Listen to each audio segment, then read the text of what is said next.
2025 की पहली तिमाही में बाजार में करेक्शन देखने को मिला है और इस करेक्शन में कई डिस्काउंट ब्रोकर्स पर गाज गिरती हुई भी नजर आई है।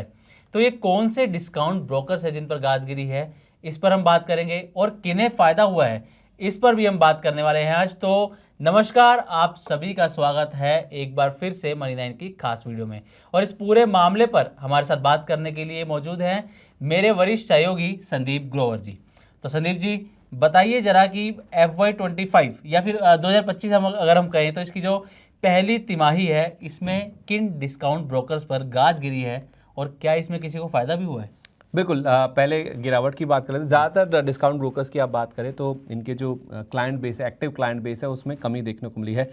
मार्च तिमाही में जो बाजार की गिरावट है उसका कई सारे ब्रोकर्स हैं जिनके ऊपर नेगेटिव इम्पैक्ट पड़ता हुआ दिखा है। इनफैक्ट आप ओवरऑल देखा जाए तो जो Q4 की आप बात कर रहे हैं, FY25 की या फिर 2025 की पहली तिमाही की अगर आप बात करें तो ब्रोकर्स का जो एक्टिव ग्राहक बेस है उसमें करीब करीब 9.10 लाख की कमी देखने को मिली है इस तिमाही में। और जो जहां एक्टिव ग्राहक बेस 5 करोड़ 2 लाख के आसपास था वो घटकर 4 करोड़ 92 लाख पर पहुंचता हुआ दिखा है। और इसमें भी आप देखेंगे ये जो टोटल कमी हुई है 9.10 लाख के आसपास के ग्राहकों में, उसमें 80% या उससे ज़्यादा हिस्सा जो है वो टॉप 4 जो डिस्काउंट ब्रोकर्स हैं, जिसमें आपका ग्रो है, ज़ीरोधा है, एंजल वन है, अपस्टॉक्स है, इन्हीं ने ही इस चीज़ का पूरा पार्टिसिपेशन यहीं से आया। यानी कि इन्हीं 4 ब्रोकर्स के ऊपर ज़्यादा जो गाज है वो गिरती हुई दिखी है। अब आप आंकड़े देखिए, ग्रो की मैं जैसे बात कर रहा हूँ, इनके ऊपर सबसे ज़्यादा गाज गिरी है। ऑलमोस्ट 2.5 लाख से इनके जो ग्राहक हैं वो कम होते हुए दिखे हैं। जहां 1 करोड़ 32 लाख का बेस था वो घटकर 1 करोड़ 29 लाख पर पहुंचता हुआ दिखा है। ज़ीरोधा के पास आप देखेंगे तो 2,31,000 की कमी हुई है। 81.2 लाख का जो बेस था वो घटकर 78.89 लाख पर पहुंचता हुआ दिखा है। इसी तरह आप एंजल वन के नंबर्स देखिए, 2.25 लाख की कमी यहाँ देखने को मिली। 77.5 लाख के आसपास एक्टिव बेस जो था वो घटकर आप देखेंगे 75.78 लाख पर पहुंचता हुआ दिखा है। और चौथा नाम आता है अपस्टॉक्स का, जिसके बेस में आप ऑलमोस्ट 1.5 लाख के आसपास की कमी देख पा रहे होंगे। और यहाँ जो नंबर 28.87 लाख था वो घटकर 27.5 लाख के भी नीचे पहुंचता हुआ दिखा है। और भी कई सारे ब्रोकर्स हैं। ये तो 4 ब्रोकर्स वो हैं जिनके ऊपर जिन्होंने 80% इस फॉल का ज़्यादा इम्पैक्ट झेला है। इसमें आप 5 पैसा कैपिटल है, पेटीएम मनी है, शेर खान है, कोटक सिक्योरिटीज़ है, Motilal Oswal financial services, IIFL securities, SMC global, Samco securities, axis securities, कई सारे ब्रोकर्स हैं। और ये आंकड़े भी आपके सामने चलते हुए नज़र आ भी जाएंगे कि किस तरह दिसंबर 2024 में आप देखिए इनके क्लाइंट बेस थे वो घटकर मार्च में कहाँ पहुँचते हुए देखे हैं। और सबसे ज़्यादा जो इम्पैक्ट हमने देखा है वो देखा है ग्रो के नंबर्स में ही, जहाँ पे 2.5 लाख के आसपास की कमी है। उसके बाद दूसरा पायदान पे ज़ीरोधा, फिर एंजल वन है, फिर अपस्टॉक्स है, और पेटीएम मनी, शेर खान, 5 पैसा। इसी तरह से आप देखिए इसी लिस्ट में आपको नीचे नजर आएंगे जिस तरह से इनके जो क्लाइंट बेस है उसमें कमी देखने को मिली है। तो नेट 4 मेन ब्रोकर्स हैं डिस्काउंट ब्रोकर्स की। अगर आप बात करें टॉप 4 जो हैं उनके अगर आप देखेंगे तो 80% तो इम्पैक्ट उन्हीं के ऊपर आता हुआ दिखा है। और कई सारे और भी ब्रोकर्स हैं जिनके क्लाइंट बेस में ये जो बाजार का बुरा दौर था, खराब दौर था, इनके क्लाइंट बेस में कमी देखने को मिले। क्योंकि निवेशकों का सेंटिमेंट जब वीक हो जाता है, कमज़ोर हो जाता है, तो बहुत सारे लोग बाजार को ही अलविदा बोल जाते हैं। इसीलिए इनके जो क्लाइंट बेस है उसमें कमी देखने को मिली। तो संदीप जी, हम बात कर रहे हैं कि क्लाइंट बेस में कमी आई है ना। आपने नंबर्स भी बता दिए कि किसके कितने ग्राहक कम हो गए हैं, चाहे वो ग्रो हो, जेरोदा हो, एंजल वन हो, अपस्टॉक्स हो। लेकिन बड़ा सवाल ये कि आखिर ये जो एक्टिव ग्राहक बेस है, क्लाइंट बेस है, वो घट क्यों रहा है? देखिए, बाजार में गिरावट हुई, उसी का पूरा इम्पैक्ट आपको याद होगा। सितंबर में निफ्टी ने अपना जो रिकॉर्ड हाई है वो टच किया था। सितंबर एंड के आसपास, आई थिंक 27 सितंबर की डेट थी। उसी के बाद से आप देखिए बाजार में गिरावट शुरू हुई, जो कि इस पूरी तिमाही में, जिस तिमाही की हम बात कर रहे हैं, Q1 2025 या फिर Q4 FY25, इसमें हुआ क्या, जब बाजार में गिरावट आई तो IPO एक्टिविटी, जो प्राइमरी मार्केट है, वो भी काफ़ी ज़्यादा सुस्त पड़ते हुए दिखे। ज़्यादा IPOs नहीं आए थे, IPOs भी आने बंद हो गए, कम हो गए, तो उसका इम्पैक्ट हमने आता हुआ देखा। और बाजार की गिरावट के पीछे की वजह आप समझिए, एक तो तिमाही नतीजे, कॉर्पोरेट अर्निंग्स वीक होती हुई दिखी। दूसरा, जो मैक्रो इकोनॉमिक फ्रंट पर जो इंडिकेटर्स हैं, जो नंबर्स आ रहे थे, वो भी वीक होते हुए दिखे। लिक्विडिटी में कमी आती हुई दिखी। सरकार की जो फिस्कल स्पेंडिंग थी उसमें हमने गिरावट बनती हुई दिखी। और एक जटिल महंगाई जो कि काफ़ी समय तक बरकरार थी, उसका भी इम्पैक्ट हमने मार्केट्स के ऊपर आता हुआ दिखा। तो घरेलू फ्रंट पर चिंताएं थी, उसके साथ साथ FIs की बिकवाली, ये एक फैक्टर था। और US में जो ट्रम्प साहब की वापसी हुई इसी तिमाही में, 21 जनवरी को उन्होंने पदभार संभाला, और उसके बाद आप देखें जो ट्रेड टेंशन है वो भी हावी होती हुई दिखी। जियोपॉलिटिकल टेंशन तो ऑलरेडी थी, रशिया यूक्रेन के बीच में जो युद्ध है वो 3 साल से चल ही रहा है। तो ये सारी चीज़ें हैं जो कि बाजारों के ऊपर हावी होती हुई दिखी, और उसी का इम्पैक्ट हमने एक्टिव बेस जो है इनके क्लाइंट्स का, ब्रोकर्स के, उसके ऊपर भी आता हुआ दिखा है। तो बाजार गिरा, बाजार में गिरावट आई, सेंटीमेंट वीक हुआ, उससे निवेशक भी बाहर जाते हुए दिखे, और यही कारण है कि हमने इनके जो बेसिस हैं, एक्टिव बेसिस हैं क्लाइंट्स के, वो भी कम होते हुए दिखे। और खास तौर पे देखिए जो रिटेल निवेशक होते हैं उनका ज़्यादा focus mid cap small cap पे होता है। अब ये जो जिस तिमाही की हम बातचीत कर रहे हैं उसमें निफ्टी अगर आप देखेंगे केवल 0.5%, 1% के आसपास सेंसेक्स गिरा।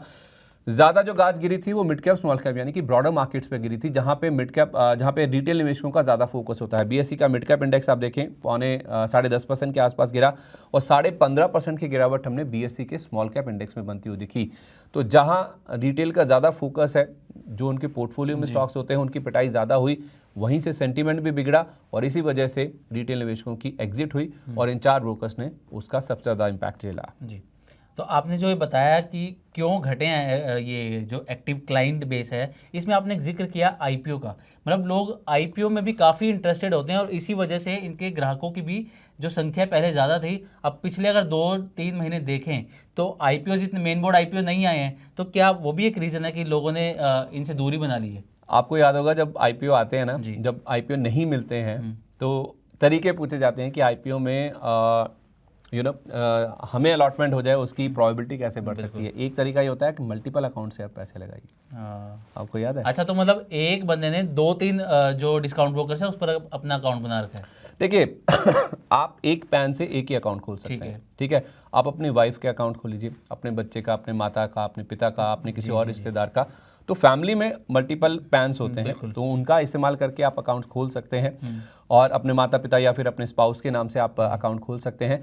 तो वो जो एक यूफोरिया होता है जब आईपीओ आते हैं तो नए अकाउंट खुलते भी हैं, या फिर आईपीओ ड्राई डाउन हो जाते हैं तो आपके जो अकाउंट्स ऐसे ही पड़े होते हैं, केवल आपने आईपीओ के लिए रखे होते हैं, या फिर ज़्यादा एक्टिविटी नहीं होती है, वो फिर बंद होने की कगार पर पहुंच जाते हैं। वैसे भी जब सेंटीमेंट वीक होता है तो लोग सोचते हैं अरे यार क्यों 2 अकाउंट रखने हैं, क्यों 3 अकाउंट रखने हैं, एक ही बहुत है, बाकी बंद कर देते हैं, वैसे भी ज़्यादा कुछ पैसा बन नहीं रहा, लॉस हो रहा है। तो काफ़ी सारी चीज़ें होती है जो आपके माइंड के ऊपर इम्पैक्ट करती हैं, और उसी वजह से हमने देखा है कि जो एक्टिव क्लाइंट्स हैं उनकी जो बेस है उसमें काफ़ी ज़्यादा कमी देखने को मिली। वैसे भी आप देखेंगे 2020 से जब से ये पूरा तेज़ी का दौर बना है, कोई साइजेबल, कोई मीनिंगफुल करेक्शन हमने बाजार में नहीं देखा। ये जितने भी नए नए इन्वेस्टर्स बाजार में जुड़े हैं, इन्होंने कोई बड़ी गिरावट नहीं देखी थी बाजार में। और जो 26,277 का हमने हाई बनाया था, उसके बाद 21,743 का लो हमने देखा है।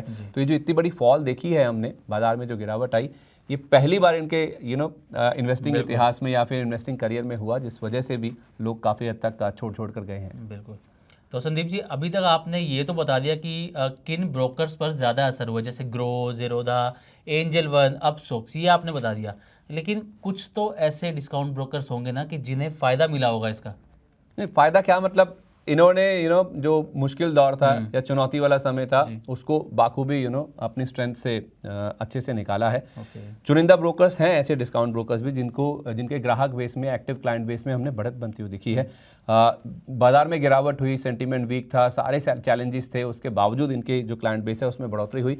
अब उसमें कौन से नाम हैं जो कि जिनके क्लाइंट बेस में बढ़ोतरी हुई है? उसमें HDFC सिक्योरिटीज़ है, इंड मनी है, मनीलिशियस है, फ़ोन पे है जिसने हाल ही में शेयर.मार्केट के नाम से अपना कारोबार शुरू किया, ट्रेड स्मार्ट है, NU इन्वेस्टर्स है, मार्केट पल्स सिक्योरिटीज़ है, यूनिवेस्ट है, बजाज फाइनेंशियल है, चॉइस इक्विटी है, येस सिक्योरिटीज़। ये कुछ ऐसे नाम हैं जो शायद हमारे आपके जीवन में रोज़मर्रा में कनेक्ट होते भी हैं।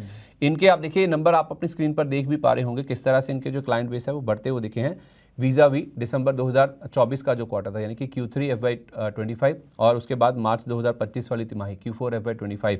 इनके क्लाइंट बेस में सबसे ज़्यादा HDFC सिक्योरिटीज़ 1 लाख से ज़्यादा क्लाइंट इन्होंने जोड़े हैं, करीब 44,000 इंड मनी ने, मनीलिशियस ने 39,000, येस सिक्योरिटीज़ ने भी माफ़ कीजिए 2,000 क्लाइंट्स जो हैं वो जोड़े हैं। तो ये कुछ ऐसे नाम हैं जिन्होंने मुश्किल दौर में, जब चैलेंजेस थे, बाजार गिर रहा था, सेंटीमेंट वीक था, उसके बावजूद भी इनके क्लाइंट बेस में इजाफा हुआ है। तो ये कई सारे ऐसे ब्रोकर्स हैं जो कि फेल हुए हैं या फिर जिन्होंने अपने क्लाइंट्स खोए हैं। ये कुछ ऐसे ब्रोकर्स हैं जो कि पास हुए हैं या फिर इन्होंने डिस्टिंक्शन के साथ इस मुश्किल दौर को पार करने में कामयाबी हासिल की। तो थैंक यू संदीप जी, आपने बड़े अच्छे तरीके से हमें समझा दिया कि जो डिस्काउंट ब्रोकर्स हैं किसमें गिरावट देखने को मिली है, किसके एक्टिव क्लाइंट बेस घट गया है, कौन सा इस गिरावट को सहन कर सका है और उसने यूजर्स बढ़ा लिए हैं, या जितने पहले थे उतने पर ही वो बरकरार रख सका है। तो जो लोग स्टॉक मार्केट में इन्वेस्ट करते हैं उनके लिए ये वीडियो काफ़ी काम की साबित होने वाली है। तो उम्मीद करते हैं कि आपको ये हमारी रिपोर्ट पसंद आई होगी। इसी तरह की और भी वीडियोस के लिए देखते रहें मनी9 और सब्सक्राइब करें हमारा चैनल।